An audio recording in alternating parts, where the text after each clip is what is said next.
नमस्कार शेतकरी मित्रांनो, एक पाऊल विषमुक्त शेतीकडे या चॅनलवर आपले स्वागत आहे। आणि आज आपण श्री दिवाकरजी नेमाडे या शेतकऱ्याकडे आलो आणि हे वगड येथील रहिवासी आहे। दीनदयाल पॅटर्न अंतर्गत विषमुक्त शेती आणि कपाशी सुद्धा त्यांनी विषमुक्त केलेली आहे।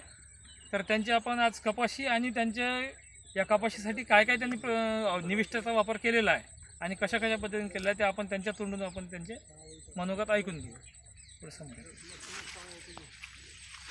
तर पराठी किती तारखेची लागवड आहे आपली? हे 22 जून 22 जून आणि थोडं जरा 22 जूनची लागवड आहे। त्यानंतर आपण जसं पहिला रासायनिक शेतीमध्ये जसं पहिला डोस खताचा दिला जाते, तर आपण या जैविक शेतीमध्ये कशाचा आहे? मी पहिल्यांदा याले गोकृपा गोकृपा सोडलं, त्याच्यानंतर मी VSD कंपोजर सोडलं आणि ते खत पण टाकलं, कंपोस्ट खत टाकलं। हो, कंपोस्ट खत म्हणजे गोकृपा अमृतम, VSD कंपोजर आणि आधुनिक सेंद्रिय खत जे तयार केलेलं होतं ते खत सुद्धा त्यांनी बिलकुल सरीनं सोडलं, मधात नाही सोडलं, सरीनं टाकलेलं। हो। त्यानंतर मग स्प्रे कशाचे घेतलेले आपण? स्प्रे आपले हेच दशपर्णी, गोकृपा, लिंबोडी अर्क, फिश ऑइल। किती दिवसाच्या अंतरावर घेतलेले आहे? मी 8 दिवसाच्या अंतरावर, प्रत्येकी 8 दिवसाच्या अंतरावर, 8 दिवस किंवा 10 दिवसाच्या अंतरावर समजा। बरं, काय फरक वाटला आता? फरक तर म्हणजे जबरदस्त फरक आहे, ते पाहून घ्या ना माल। आणि कपाशीमध्ये मग वेगळा प्रयोग काय केला आहे का आपण? वेगळा नाही, वेगळा म्हणजे कोणता शेंडा खुडणी असो, शेंडा बांधणी काय केलं? हे मी 3 प्रकारचे करून पाहिलेले आहे। हां, हे शेंडा खुडलेला आहे, हां, हे शेंडा खुडल्याची पराठी आहे समजा। हां, हां। आणि मी याच्या पहिल्यांदा याच्यावाले गडफांदीचा शेंडा कट केलेला आहे। हा, पहिल्यांदा मी गडफांदीचा शेंडा कट केलेला आहे। हां, त्याच्यानंतर मग मी हे बघ, प्रत्येक गडफांदीचा शेंडा कट केलेला आहे आणि प्रत्येकीला बोंड्या लागलेल्या आहे चांगल्या। ही पराठी बांधलेली। मग हे मी दुसरा प्रयोग करून पाहिला की बा आपली शेंडा कट केला तर स्टॉप होते, त्याच्यामुळे मग मी हे शेंडा बांधणी केलेली आहे। शेंडा बांधणी केल्या तर असा फरक पडते की बा हे स्टॉप होत नाही, याच्यानंतर वर चालू होते। तर शेंडा बांधल्यावरचा फरक पहा कपाशीमध्ये बोंड्या।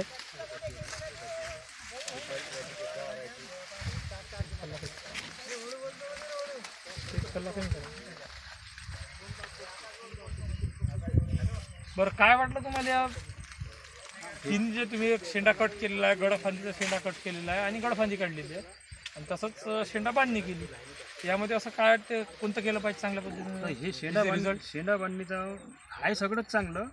शेंडा बांधणीचा जरासा हे स्टार्टिंगलाच बोंड्या पकून गेलेल्या आहे आणि बोंड्याचा आकार पण वाढलेला आहे। मग निविष्ठा पूर्ण घरी तयार केली आहे का कसं? हो, घरीच पूर्ण तयारी केली।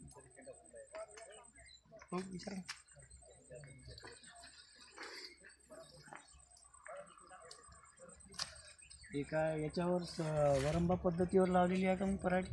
नाही, काकर म्हणते का नाही, काकर पाडून लावलेली आहे। आणि हे जे तुम्ही प्रयोग करताय जैविक, तर याच्या पाठीमागं म्हणजे कोणापासून तुम्ही हे सर्व प्रेरणा घेतली बा? आधी तुम्ही रासायनिक करत होते ना? हो, मग वैभव हे काय की असं काय तुम्ही कुठे पाहायला गेले होते कोणा शेतकऱ्याचे प्रयोग की काय, कसं काय एकदम कसा काय निर्णय घेतला बा एकदम की म्हणजे हा जो प्लॉट आहे कपाशीचा, तो सोयाबीनचा आहे, म्हणजे पूर्ण जैविक आहे ना? हो, याच्यावर कोणत्याही प्रकारचे रासायनिक औषध तुम्ही फवारले नाही। याच्या आधी तुम्ही असं करत होते का?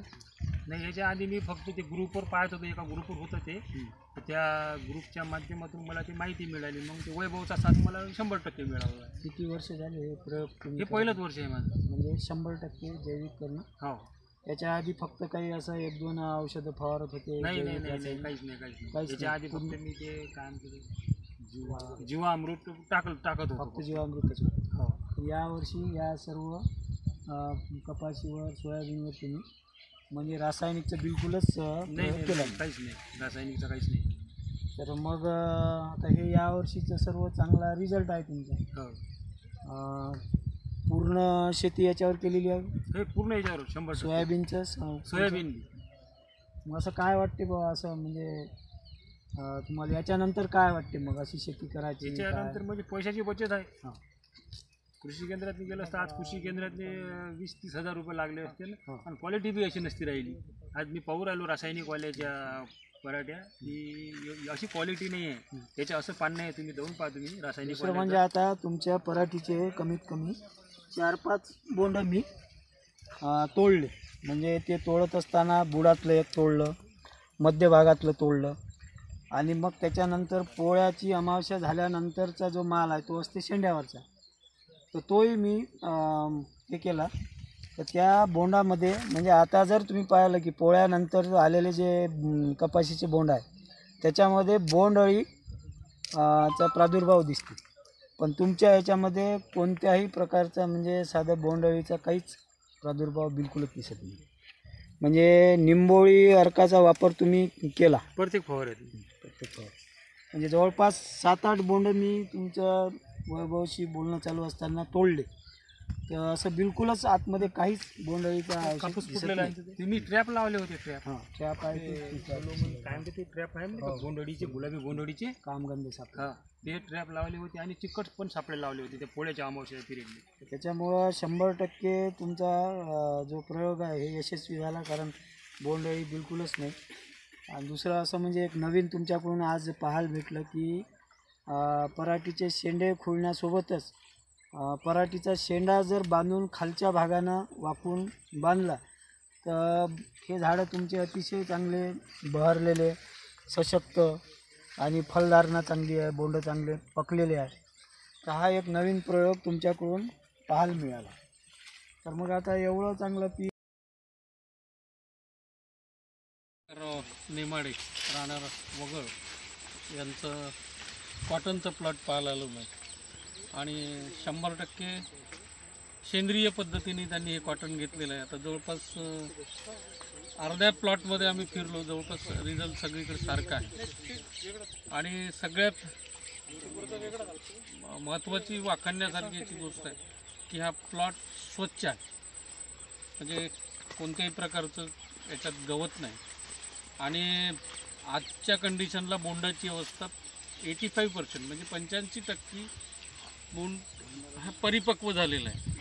आणि बोंडही फोडून पाहिले तर कोणत्याही बोंडामध्ये बोंडअळीचा प्रादुर्भाव आपल्याला आढळून आला नाही. यावरून आपल्याला असं हे सिद्ध करता येऊ शकतं की सेंद्रिय पद्धतीने पूर्णपणे म्हणजे जीवामृत, गोकुपामृत, दशपर्णी अर्क, निंबोळी अर्क, कॉपर लिक्विड आणि सगळ्यात मोठं त्यांनी मेजर वापर केलेला आहे फिश ऑइलचा. म्हणजे अगदी 1 महिन्याचं पीक असतापासून तर आतापर्यंत, तर त्याचा रिझल्ट फार उत्तम आहे. तो रिझल्ट आपल्याला इथंच दिसते. आता जवळपास 1 ते 2 बोंड फुटण्याच्या अवस्थेत आहे आणि बाकी सगळी बोंड परिपक्व झालेली आहे आणि अजूनही माल येणं सुरू आहे. आणि अतिउत्तम पद्धतीने दिवाकर भाऊनी हा माल कव्हर केलेला आहे आणि हा संपूर्ण प्लॉट नॅचरल किंवा सेंद्रिय पद्धतीने मेंटेन ठेवलेलं आहे. त्याबद्दल त्यांचं मी अभिनंदन करतो. आणि इतरही कास्तकारांना आव्हान करतो की आता जिथे सगळी आमची शेतकरी मित्रमंडळी आणि कार्यकर्ता मंडळी आहे, तर हा खरंच प्लॉट एक डेमॉन्स्ट्रेशन प्लॉट म्हणून आपण लोकांसमोर घेऊन जाऊ शकतो. पुन्हा एखाद्या वेळेस या प्लॉटला आपल्याला व्हिजिट देणं गरजेचं वाटलं तर आपण देऊ शकतो. धन्यवाद.